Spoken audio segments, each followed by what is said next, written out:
Minimalists. How do I step back from obligations I've always done in the past? I struggle to change when I've said yes many times before and it's become an assumption. Now, during the lightning round, for those of you who are new, this is where Ryan and I do our best to answer questions with a short, shareable, less than 140 character response.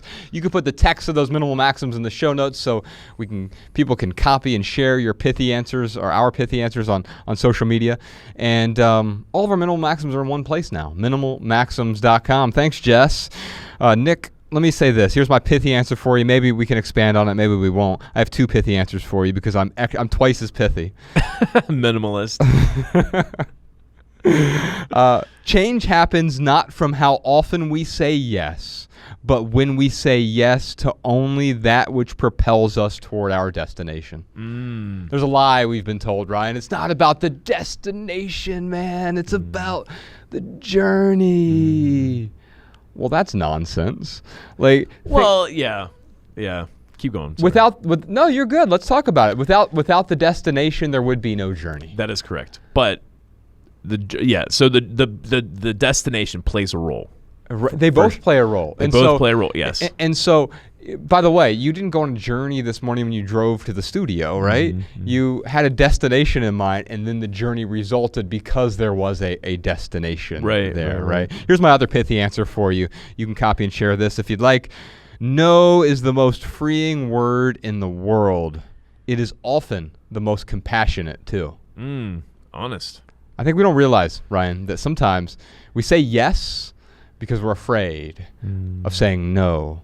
But that's not being compassionate. If you're doing something for someone that you don't want to do, that's not compassion. Yeah. That is cowardice, and we've all experienced it. I know I've done it a million times over, and I'm sorry a million times for that. It's funny how we talk ourselves into doing things that make us miserable for the sake of virtue, going back to that word. Yes.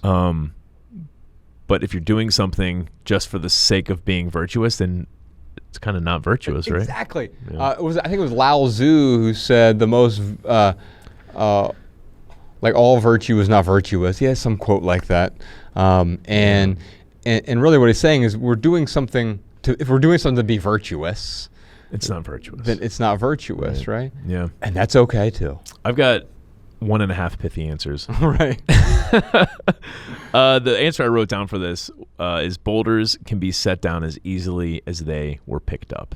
And it's funny because I sent Milburn this, spoiler alert, I sent him everything I write for him to edit and shape. So I do that to Sean. So right. I'm your Sean. Yeah. So Milburn responded back and he said, well, maybe it would be a little bit punchier or more powerful if it's easier to set down a boulder down than it is to pick it up. Yes. And I was like, well, actually, if anything, I would think it's the opposite. Well, let's think about it in real life. There's a boulder in that corner. Yes.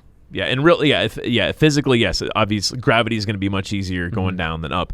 But these metaphorical boulders, it's difficult to pick up because they are burdens, they are obligations, they are things that if we don't do them, we're gonna not feel virtuous. So it's very hard to pick up that boulder and to follow through with carrying it. But then to put it down, it's equally as hard. Yes. Because we feel like we're letting someone else down. We're feeling like we're not being virtuous if we put that boulder down.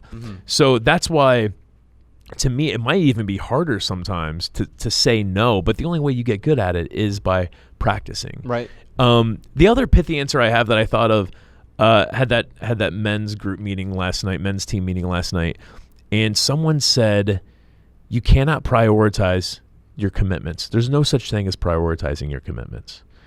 And that's, for me, it rings true here because either you're committed or you're not. You can't have a list of 10 commitments and be like, well, here are the important ones. Like if you've committed, you've committed. Yeah, and so maybe another way to say that is you can't prioritize your desires, right? Because if you have a deep desire to do something, it's either greater than your desire to do this. Like if you want to play, Bo Jackson played football and baseball, right? Yes. And so like if you could only choose one, baseball, a lot of people are this way, right? Where they were two sport athletes and they had to choose one. Well, it's whatever the greater desire was. Yeah. It wasn't a checklist of commitments and pros and cons and all.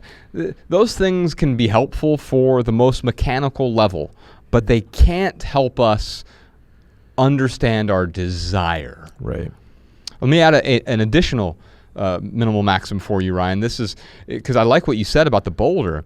And so maybe, what was my answer? That it's easier to set down a boulder than it is to pick it up? Literally, quite literally it is. Yeah, right, literally. But so maybe instead of pick it up, we say carry it forever.